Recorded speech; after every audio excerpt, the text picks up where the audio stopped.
Selamat malam, Triple. Silakan buka kamera saudaraku. Udah merokok judi lagi. Judi. Mikana. Iya, dari tadi mereka kelihatan main kartu gitu ya. Oke, gimana? Selamat malam, Triple. Mau tanya tadi soal penyalipan. Yang menyalipkan itu tentara Roma, ya kan? Iya, orang Yahudi dan tentara Roma. Iya, artinya itu tentara dari kerajaan kan? Ya. Penyebab dia disalib itu sama tentara Roma itu apa? Oke, jadi gini saudaraku. Penyebab Tuhan Yesus itu disalib karena dia mengaku dia adalah Tuhan dan Allah itu sendiri. Artinya pada masa itu dan masa sekarang itu sama. Apanya sama? Sama, ketika ada manusia yang mengaku menjadi Tuhan, maka dia akan dihukum. Iya dong? Iya. Nah, kenapa dari iman Kristen itu justru menuhankan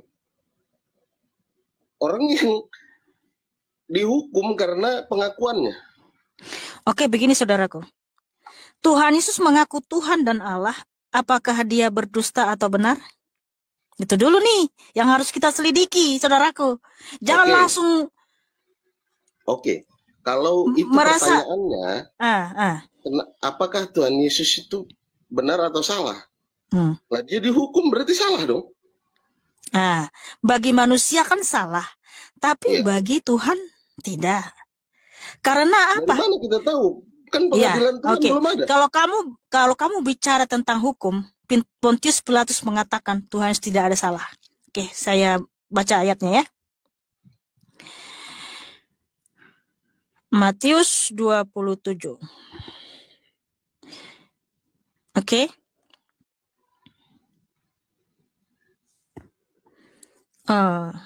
Kita dengarkan apa yang dikatakan Pontius Pilatus, yaitu pemerintah ya. Pemerintah Romawi. Pemerintah aja mengatakan bahwa Tuhan itu nggak ada salah sedikit pun. Nggak ada salah. Nah, itulah makanya oleh karena kejahatanmu, kamu menolak dia adalah Tuhan dan Allahmu. Kok kejahatanku yang nyiksa orang Romawi kok? Ya iyalah. Belum ada. Kau dengarlah ini.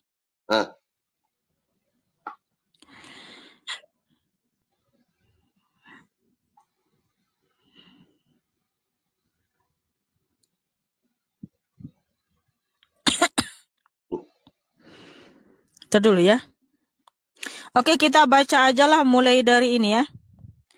Dari Matius 27 ayat 11. Lalu Yesus dihadapan kepada wali negeri, dan wali negeri bertanya kepadanya, "Engkaukah raja orang Yahudi?" Jawab Yesus, "Engkau sendiri mengatakannya."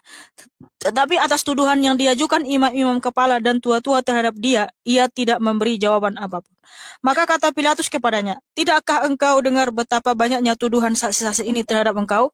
Tetapi ia tidak menjawab suatu kata pun, sehingga wali negeri itu sangat heran. Telah menjadi kebiasaan bagi wali negeri untuk membebaskan satu orang hukuman pada tiap-tiap hari raya itu atas pilihan orang banyak. Dan pada waktu itu ada dalam penjara seorang terkenal kejahatannya yang bernama Yesus Barabas. Karena mereka sudah berkumpul di sana, Pilatus berkata kepada mereka, "Siapakah yang kamu kehendaki kubebaskan bagimu? Yesus Barabas atau Yesus yang disebut Kristus?" Ia memang mengetahui bahwa mereka telah menyerahkan Yesus karena dengki. Ketika Pilatus sedang duduk di atas kursi pengadilan, istrinya mengirim pesan kepadanya, "Jika engkau mencampuri perkara orang benar itu, sebab karena dia aku sangat menderita tadi malam dalam mimpi." Tetapi oleh hasutan imam-imam kepala dan tua-tua, orang banyak bertekad untuk meminta supaya Yesus Barabas dibebaskan dan Yesus Kristus dihukum mati. Wali negeri menjawab dan berkata kepada mereka, "Siapa di antara kedua orang itu yang kamu kehendaki kubebaskan bagimu?" Kata mereka, "Barabas." Kata Pilatus kepada mereka, "Jika begitu, apakah yang harus kuperbuat dengan Yesus yang disebut Kristus?" Mereka semua berseru, "Ia harus disalibkan." Katanya, "Tetapi kejahatan apakah yang telah dilakukannya?" Namun mereka makin keras berteriak, "Ia harus disalibkan." Ketika Pilatus melihat bahwa segala usaha akan sia-sia, malah sudah mulai timbul kekacauan, ia mengambil air dan membasuh tangannya di hadapan orang banyak itu dan berkata, "Aku tidak bersalah terhadap darah orang ini, itu urusan kamu sendiri." Dan rakyat itu menjawab, "Biarlah darahnya ditanggungkan atas kami dan atas anak-anak kami." Jadi tidak ada kesalahan Tuhan Yesus. Bahkan istrinya Pontius Pilatus mengatakan bahwa Tuhan Yesus adalah orang benar, ya, dia adalah benar. Nah, kenapa malah disalibkan? Karena memang orang Yahudi itu menyalibkan Tuhan Yesus karena dengki, ya, iri. Karena Tuhan Yesus itu mengaku Tuhan dan Allah. Nah, jadi oleh karena pemberontakan manusialah Tuhan Yesus tersalib. Tapi Tuhan Yesus tidak pernah berdusta, tidak pernah berbohong, karena memang dia terbukti Allah yang Maha Kuasa, bisa dilihat dari perbuatannya. Kalau ada yang mengaku Tuhan dan Allah, kita nggak bisa langsung percaya. Harus buktikan dulu dong. Karyanya apa sehingga dia bisa dikatakan Tuhan. Firaun aja mengaku Tuhan loh dan minta disembah. Tapi apakah Firaun terbukti adalah Tuhan? Nggak terbukti. Tetapi ketika Tuhan menyatakan dia adalah Tuhan dan Allah, dibuktikan melalui karya dan perbuatannya. Buktinya apa? Tuhan Yesus membangkitkan Lazarus yang mati membusuk 4 hari. Tuhan Yesus hanya berfirman, "Lazarus bangkit!" Ya, Yohanes 11 ayat 43. Tuhan Yesus membangkitkan anak Yairus kepala rumah ibadat. Lukas 8. Lazarus itu lagi duduk, suruh bangkit. Mati membusuk 4 hari. Bukan duduk, suruh bangkit. Aduh bang, tolong, aduh. Kalau di Medan orang duduk suruh bangkit, bangkit dia gitu loh. Oh ala tripel. Tanpa Tuhan. Enggak tripel di sini sama yang kutanya tadi.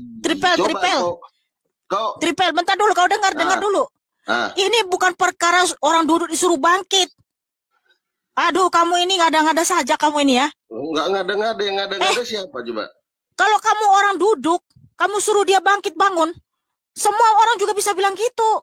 Tapi ini perkara tentang kematian. Siapa yang bisa membangkitkan orang mati yang sudah membusuk 4 hari? Siapa? Ada. Siapa yang bisa? Nggak ada. Jadi Tuhan nggak bisa? Tuhan bisa. Nah, Tuhan Yesus melakukan itu karena dia Tuhan. Nah, masalahnya yang kutanyakan tadi, Yesus itu disalib karena ada kesalahannya. Tidak ada kesalahannya. Kenapa dia disalib? Kenapa dia disidang? Ya karena kejahatan manusia. Udah jelas Yesaya 53, Tuhan Yesus tersalib oleh karena pemberontakan dan kejahatan kita.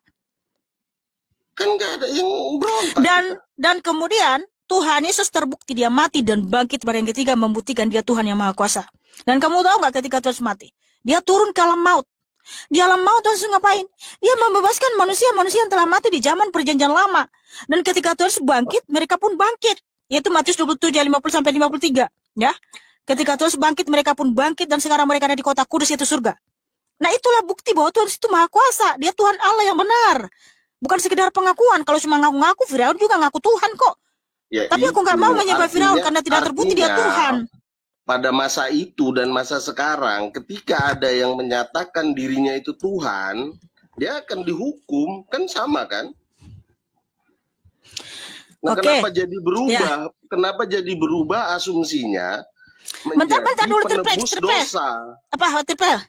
Kalau ada yang ngaku Tuhan, dia ngaku Tuhan, bisa kita percaya dengan perbuatannya, bukan? Kalau dia ngaku Tuhan, nggak terbukti dengan perbuatannya, bagaimana kita bisa percaya? Dia bilang ini, aku Tuhan, tapi dia nggak pernah melakukan perbuatan yang dasar dan ajaib. Bagaimana kita bisa percaya? Artinya pada masa itu, kalau dia tunjukkan kekuasaannya, dia harusnya nggak disalib dong. Loh, karena tadi sudah jelas tadi manusia itu tetap jahat, dia bebal. Iya. Artinya, kamu tahu nggak? Tuhan Yesus itu membangkitkan orang mati, berjalan di atas air. Nah, yang bebal itu semua. Apa? Ya, kalaupun itu benar gitu ya. Apa Tripel? Ini berdasarkan fakta sejarah. Dan sekarang sampai kapanpun mujizat itu terjadi dalam nama Tuhan Yesus. Oke. Sekarang kamu buktikan, kamu menyebut Tuhan-Tuhan manapun ya. Bisa nggak seseorang bangkit? Tapi Tuhan Yesus membangkitkan manusia yang telah mati. Terbukti. Di mana Rasul Petrus membangkitkan Dorcas. Siapa yang memberikan kuasa itu? Tuhan Yesus. Rasul Paulus membangkitkan Eutikus yang sudah mati. Siapa yang memberikan kuasa itu? Tuhan Yesus. Eutikus namanya. Eutikus.